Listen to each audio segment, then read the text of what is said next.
Tuhan, ajaib Tuhan, kami memuji kebesaran-Mu.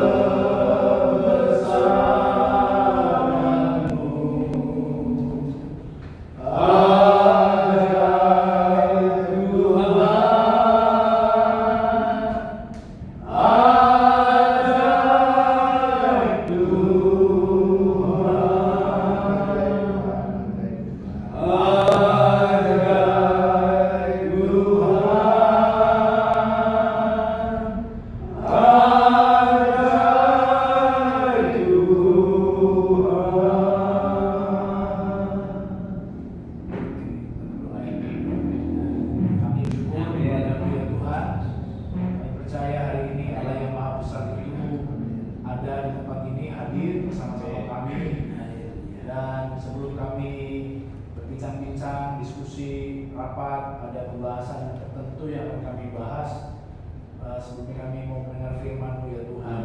Engkau urapi hamba-Mu sehingga firman yang singkat dan sederhana ini bisa menjadi landasan bagi pembicaraan kami hari ini. Terima kasih Tuhan, kami bersyukur dalam nama Yesus kami berdoa. Amin. Amin.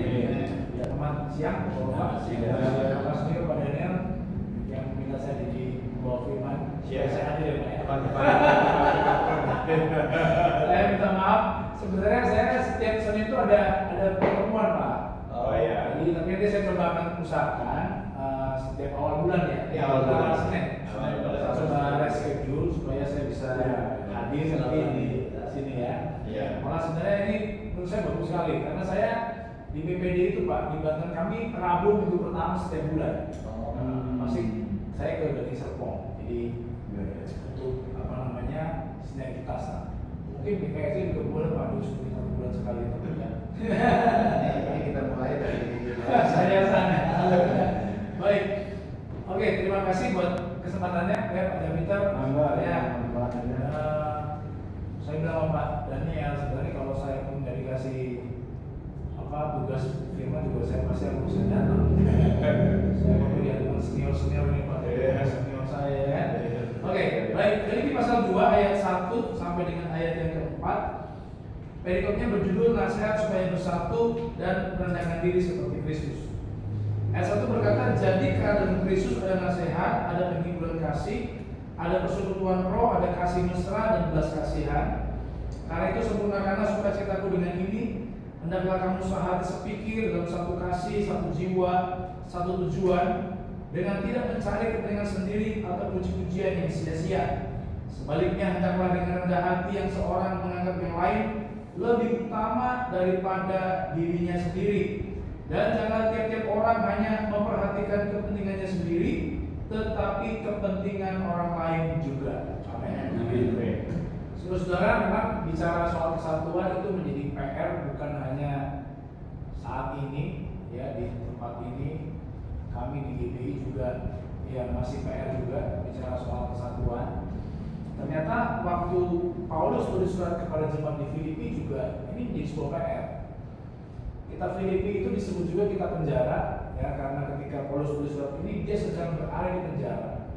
Dan dia mendengar ya ada salah satu informasi bahwa terjadi perpecahan di jemaat Filipi, saudara-saudara, yaitu antara Euodia dan Sintike.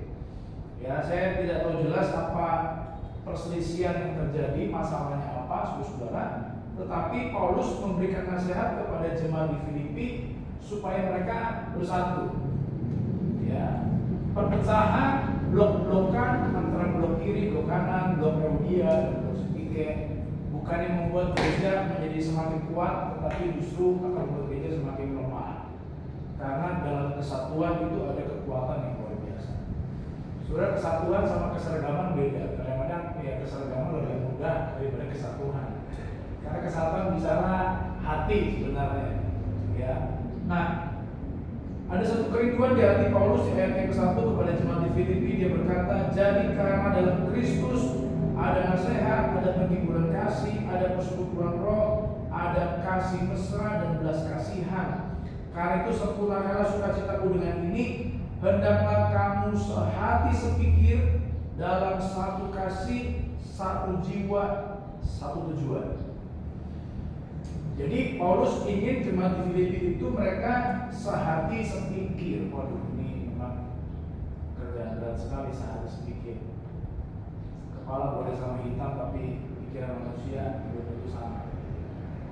Karena kan dalam skup kita yang besar gereja, di skup keluarga aja suami istri, anak-anak, aduh udah bingung kita kadang-kadang. Kalau saya tiap hari ada mau makan apa, anak yang satu mau makan mie ayam, yang satu lagi mau makan bakso, yang satu lagi mamanya mau makan pecel, aduh kadang-kadang pisau, susah buat saat sepikir ini saudara. Apalagi satu kasih, satu jiwa, satu tujuan. Saya memahami lah beratnya perjuangan kita di BKSD ini.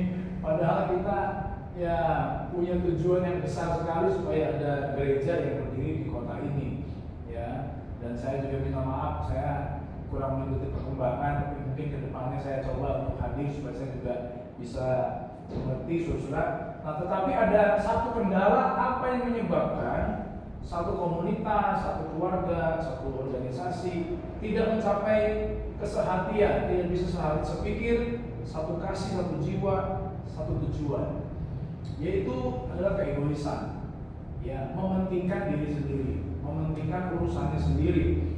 Makanya Paulus berkata di ayat yang ketiga dan keempat, dengan tidak mencari kepentingan sendiri atau puji-pujian yang sia-sia, sebaliknya hendaklah dengan rendah hati yang seorang menganggap yang lain lebih utama daripada dirinya sendiri. Saudara, kalau kita anggap orang lain lebih utama dari diri kita sendiri, waduh, ini memang butuh pengorbanan yang besar. Karena pada dasarnya setiap orang pengen dihormati, pengen didahului, pengen nomor satu. Kalau antri beli makanan, kita udah posisi lapar, ya kan?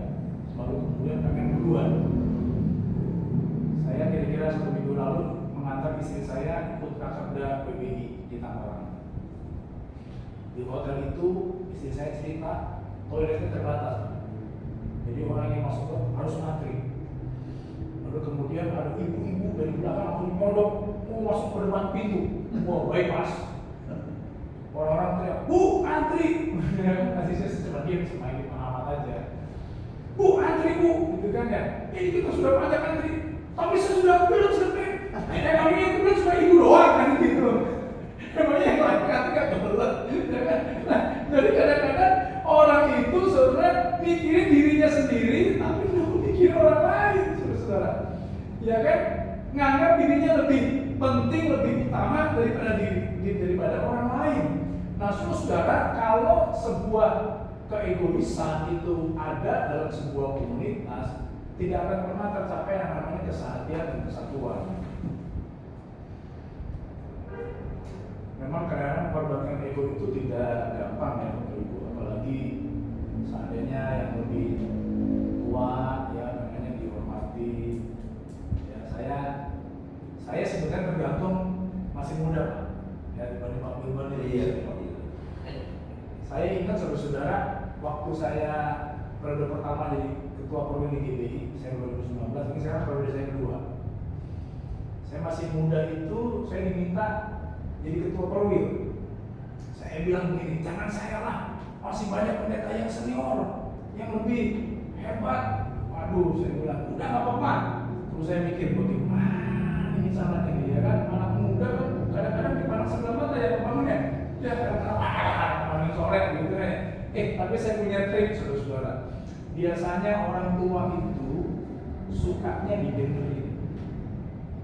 Tapi kalau diomongin sakit hati, nggak tersinggung orang tua. Masa anak muda nasihati orang tua, ya kan? Wah, pengalaman saya lebih lama dari situ, gitu kan? Tapi saya belajar menghormati yang tua itu, yang senior ya, bukan yang tua ya, yang betul ya, yang senior ya. Dengan cara saya belajar mendengarkan sesuatu. Yang tua masih merasa muda. Ya kan? Jadi saya belajar mendengarkan. Jadi yang senior itu didengerin, waduh dia merasa dihargai. Akhirnya saudara, karena mereka merasa dihargai, waduh waduh, saya lihat kekeluargaan kami jadi semakin kuat.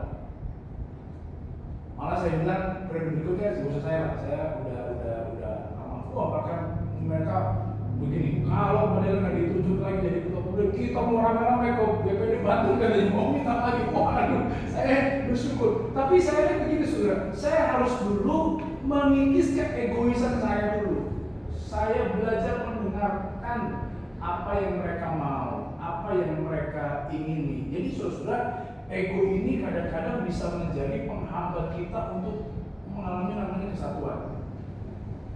Makanya saudara-saudara di dalam ayat yang keempat, ayat ini berkata begini saudara. Ayat yang keempat berkata, dan jangan tiap-tiap orang hanya memperhatikan kepentingannya sendiri, tetapi kepentingan orang lain juga.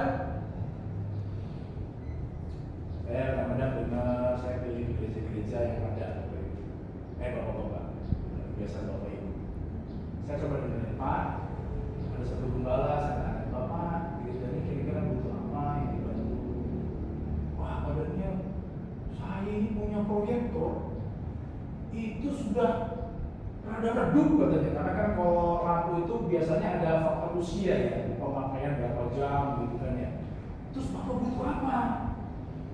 Ya, kayaknya kami butuh LCD TV begitu supaya buat ganti proyektor. Wah, ya coba nanti saya usahakan siapa satu gimana dan ya udah kita cariin, gitu ya. Ada yang nggak pendeta, ada yang nggak punya motor, ya kan? Lalu kami cari saya dulu dibeliin. Kami belajar untuk memperhatikan kepentingan orang lain. Udah sampai ada yang mengurus bilang begini, itu padahal gerejanya kok nggak dipikirin? Udah nggak usah mikirin gereja saya gerejanya sudah lengkap karena saya pinjam punya Pak Alek. Yang sudah ada proyektor, sudah ada speaker, tinggal datang, tinggal pakai gitu ya saudara. Jadi saya bilang gini, udah nggak usah mikirin gereja saya sudah lengkap. Padahal itu punya Pak Alek, saudara kan. Tapi saya belajar saudara bahwa ketika kita memperhatikan kepentingan orang lain, saudara, maka itu akan membuat kita mengalami sebuah kesatuan hati yang luar biasa. Dan di sini Paulus memberikan sebuah contoh di ayat yang kelima, hendaklah kamu dalam hidupmu bersama menaruh pikiran dan perasaan yang terdapat juga dalam Kristus Yesus, yang walaupun dalam rupa Allah tidak menganggap kesetaraan Allah dengan Allah itu sebagai milik yang harus dipertahankan, melainkan telah mengosongkan dirinya sendiri dan mengambil rupa seorang hamba dan menjadi sama dengan manusia. Paulus memberi sebuah teladan contoh pribadi yang tidak egois, yang tidak mementingkan diri sendiri, namanya Yesus.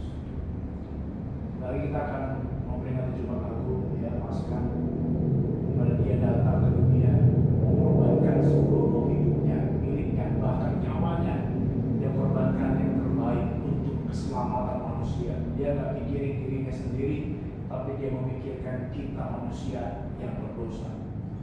Dan pengorbanannya luar biasa. Ya, saya salut hari ini saya ketemu bapak-bapak yang saya percaya bapak-bapak ini orang sibuk semua, ya kan, bukan orang pengangguran, tapi bapak-bapak mau menyediakan waktunya, mengorbankan waktunya, mungkin ada biaya ongkos yang kita keluarkan, ya, karena bensin kan harus beli full bensin, ya. Ada yang jalan kaki nggak bapak? Ada ya? Dari pintu ke pintu. Dari pintu rumah ke pintu mobil dari kaki. Dan ini memang PR kita agar gereja-gereja di Cilegon, Bapak Ibu, punya kesatuan hati. Karena kalau kita mikirin kegiatan kita masing-masing, pasti kita punya kegiatan. Itu ya Bapak ya. Ya, saya saja ya jadi pengurus BPD itu kadang-kadang istri saya suka protes. Pergi terus.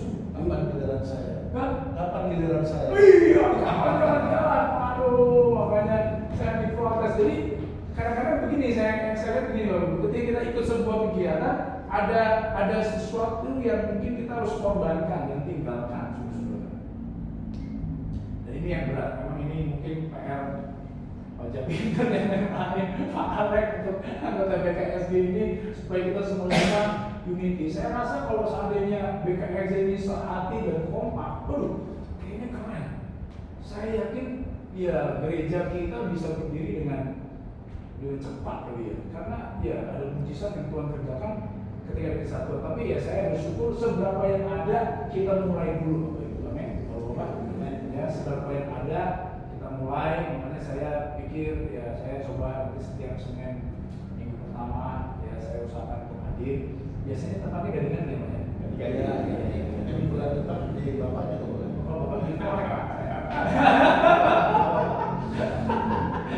Bisa kalau bertempat biar suasananya. Jadi kita bersyukur bahwa ya seberapa yang ada di yayasan ini kita sehati berdoa dan ya saya lihat bersyukur aman ya untuk juga diusulkan Pak Alek BKSG gembala-gembalanya ya kalau nggak sebulan sekali 2 bulan sekali ya kami di kalau kami kan wilayahnya wilayah 5 Bapak yang Banten Barat.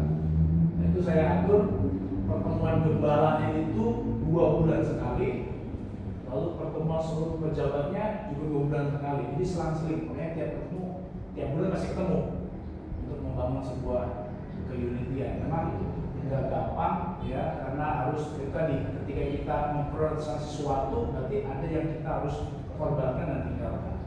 Ya, tapi kalau kita punya sebuah tujuan yang sama, membangun kerajaan Allah, karena kita semua kan sama Bapak Ibu ya, walaupun kita mungkin beda bendera, tapi tujuannya sama, kita membangun kerajaan Allah. Makanya yang penting dalam sebuah tim itu Bapak Ibu bukan siapa yang cetak gol, artinya yang penting bukan nama di belakang. Nama di belakang misalkan Daniel Eko atau siapa, Wilbur sebagai striker, ya kan? Padahal siapa bukan itu, tapi yang penting adalah nama di depan ini, tim kita ini yang penting. Ya bukan berarti yang cetak gol lebih hebat daripada kipernya yang nggak cetak gol atau lebih hebat dari backnya, enggak. Kita semua satu tim, yang penting kita saling support supaya kita mengalami kemenangan. Itu saja Pak, nggak usah lama-lama, takut nanti ya kesiangan ya Pak. Ya nanti dalam Pak Wilbur berdoa untuk firman Tuhan yang di Bapak Surgawi, terima kasih Tuhan, kami sudah diberkati pagi ini makanan rohani yang sudah disampaikan hamba-Mu, biarlah itu termaterai, tertulis di dalam roh hati kami masing-masing. Berkati hamba-Mu yang sudah melayani kami, lebih heran lagi, lebih ajaib lagi untuk pekerjaan Tuhan. Dipermuliakan oleh Tuhan. Kalau kami Tuhan sebentar akan melanjutkan acara ini, saudara-saudara kami, hamba Tuhan yang belum tibakan mereka selamat bersama dengan kami. Di dalam nama Yesus kami bersyukur, kami berdoa. Amin. Amin. Terima kasih Pak. Terima kasih buat